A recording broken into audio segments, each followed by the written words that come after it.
بسم اللہ الرحمن الرحیم۔ عزیزان گرامی، امام حسین علیہ السلام کے فرزند علی اکبر جو کہ واقعہ کربلا کے شہداء میں سے ہیں، ان کے بارے میں مشہور ہے کہ وہ بہت زیادہ حسین اور جمیل تھے۔ شہزادہ علی اکبر کے حسن و جمال کو بیان کرنے کے لیے سب سے بڑی بات اور سب سے بلندی اور فضیلت تو یہ ہے کہ یہ شبیہ پیغمبر انعام تھے، اور جن لوگوں نے شہنشاہ انبیاء کے حسن الہی کی طرف اتنا کبھی غور نہیں کیا تھا یا ان کو نہیں دیکھا تھا، ان کے لیے شبیہ پیغمبر انعام اتنی پرکشش تھی کہ دور دور سے لوگ ان کی زیارت کو آتے تھے، بلکہ خود امام حسین علیہ السلام جو بے عین ہی رسول تھے، وہ بھی فرماتے تھے کہ جب ہمیں نانا پاک کی زیارت کا اشتیاق ہو تو ہم اپنے اس بیٹے کی زیارت اپنے نانا کی یاد میں کرتے ہیں۔ صاحب حدائق الانس لکھتے ہیں کہ خاندان بنی ہاشم علیہ السلام کے 18 جوان ایسے ہیں جو ایک دوسرے سے زیادہ خوبصورت تھے اور تمام اپنی جگہ پر ایک منفرد حسن کا مرقع کامل تھے، اور تمام اپنی مثال آپ تھے۔ مثلاً آل عقیل میں سے جناب عبداللہ بن مسلم جناب ابو طالب کے شباب کی تصویر ہے۔ ان کو تمام اہل مدینہ غرۃ النامیہ آل محمد کہتے تھے، اور اس کا ذکر کتاب مقاتل الطالبین اور ریاض القدس کی جلد دوم میں ہے۔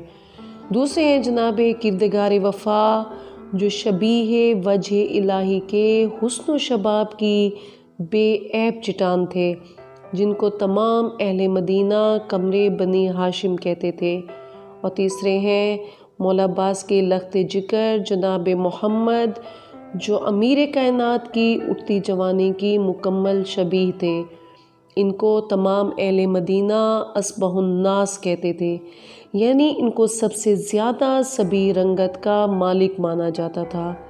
اور ادھر امام حسین علیہ السلام کی دستار کے وارث جناب امام علی زین العابدین تھے، تو وہ بھی حسن عرب و عجم کا ایک عظیم اور انتہائی پرکشش امتزاج تھے۔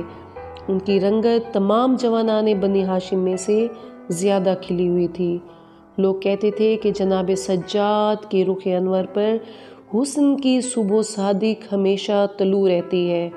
ان کا رنگ تمام خاندان اہل بیت سے زیادہ گورا تھا، اور ان کا لقب تھا غیرت اللہ۔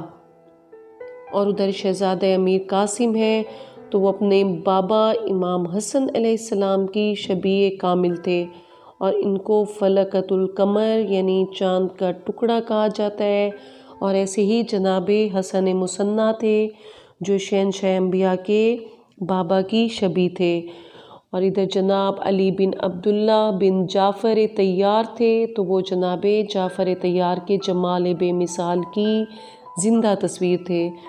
جناب قاسم بن عبداللہ بن جعفر طیار تھے تو وہ جناب عبد المطلب کی وجاہت، وقار اور حسن کی بولتی ہوئی تصویر تھے۔ یہ تمام جوانان رانا جب عالم شباب کے امٹتے ہوئے بادلوں کی گھن گرج میں مدینہ کے بازار کا رخ کر لیتے تو ان کے نور جمال کی کرنوں کی بارش سے مدینہ کی گلیاں سنہری ہو جایا کرتی تھیں۔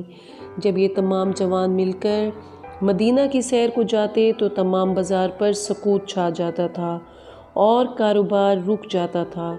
گلیوں میں مخلوق جمع ہو جاتی تھی اور تمام ایک دوسرے کو بلا کر کہتے تھے کہ آج بنی ہاشم کا کل حسن بازار میں آ گیا ہے۔ اور کتاب ریاض القدس میں ہی ہے کہ عورتوں اور مردیوں سے گلیاں بھر جاتی تھیں۔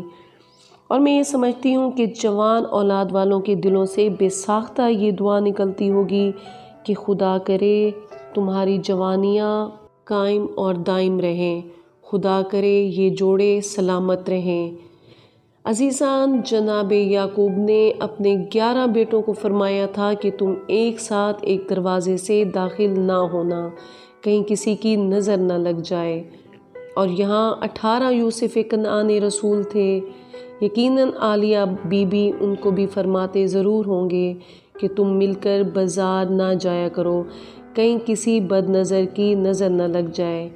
اور انصاف کی بات یہ ہے کہ یزیدیت کو ایسے خوبصورت جوانوں کے ناز خاک میں ملانا کیا عذاب دیتا تھا۔